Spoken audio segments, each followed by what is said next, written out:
Bank में saving account खुलवाना, जबकि वो कहते हैं कि हम आपके पैसों से बिजनेस करते हैं, जो मुनाफा आएगा इसमें से आप हिस्सा निकाल कर, हम अपना हिस्सा निकाल कर दे देंगे। बुनियादी तौर पे एक बात याद रखिएगा, बाद उलमा ने ये जो सेविंग अकाउंट इस्लामी बैंकों में इनके जवाज़ का फतवा दिया है, हम ज़ाती तौर पे इससे मुत्तफिक नहीं हैं।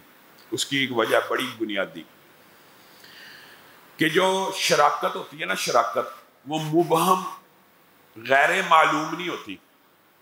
अगर आपके साथ कोई फरीक बैंक को निकाल दे, कोई फरीक ये मुआहदा करता है कि बस तू मुझे पैसे दे दे और मैं अपने किसी भी बिजनेस में लगा दूंगा, और हकीकत में बिजनेस भी कोई ऐसा ना हो, सिर्फ वो इन्वेस्टमेंट इकट्ठी कर रहा है, अपनी मर्जी का प्रॉपर्टी का काम कर रहा है लोगों के साथ, कोई आम बंदा बैंक के अलावा भी, और बंदा पूछने आए कि मेरे पैसे तूने किस प्रोजेक्ट में लगाए हैं, वो उसका जवाब ना दे सके कि इसमें लगाए हैं, उसमें लगाए हैं, किस में लगाए हैं, तो ये इन्वेस्टमेंट भी गलत है, ये भी जायज़ नहीं है। आम बंदे के साथ भी अगर धोखे के साथ कोई बंदा किसी से 1 करोड़ रुपया लेता है और कहता है उसको कि मैं आपका जो मेरा एक काम है प्रॉपर्टी का, मैं प्रॉपर्टी के बिजनेस में आपका पैसा लगाऊंगा, और लगा वो चावलों में रहे, अगर से वो भी तिजारत है, कोई ये जायज़ हो जाएगा?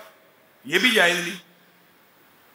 तो बैंक के साथ जो भी आप मामला करते हैं, आपको पता ही नहीं होता आपकी इन्वेस्टमेंट कहाँ है। फिर कुछ बैंक इन सवालों के जवाब ये देते हैं कि हम बता देते हैं कि आपकी इन्वेस्टमेंट कहाँ है। ये सारे का सारा एक धोखा और फ्रॉड है। बैंक का जितना भी सिस्टम है, कन्वेंशनल बैंकिंग हो या इस्लामी बैंकिंग, सिर्फ नाम का फर्क है।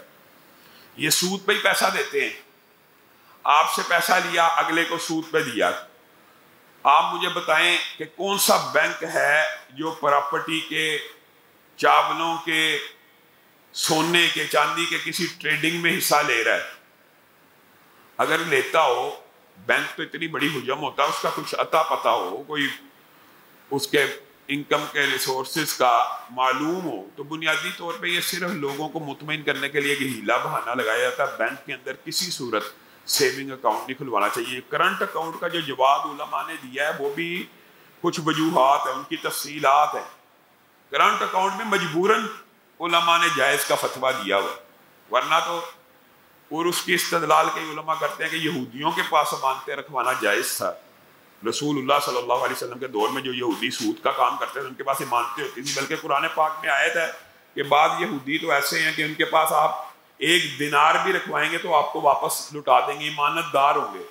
तो बहरहाल बैंक एक ईमानतदार की शर्त के ऊपर पूरा उतरता है कि जब आप उससे पैसे वापस निकलवाना चाहें, फौरन वो आपको आपके पैसे वापस कर देते हैं।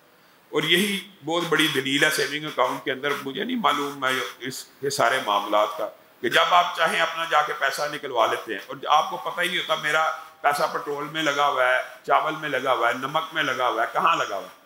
अगर इस तरह का कॉन्ट्रैक्ट हो कि मेरा पैसा इस काम पे लगेगा, मेरी मर्जी है कि मैं प्रॉपर्टी में लगाना चाहता हूँ, नमक पे लगाना चाहता हूँ, चीनी पे लगाना चाहता हूँ, चावल पे, तो जवाज की कोई सूरत निकल सकती है, लेकिन ऐसी सूरत अभी तक बैंकों में मौजूद नहीं है। वैसे भी शराकतदारी बैंक से करने की बजाय, सूदी इदारों से करने की बजाय मुसलमानों के माबैन होनी चाहिए तिजारत।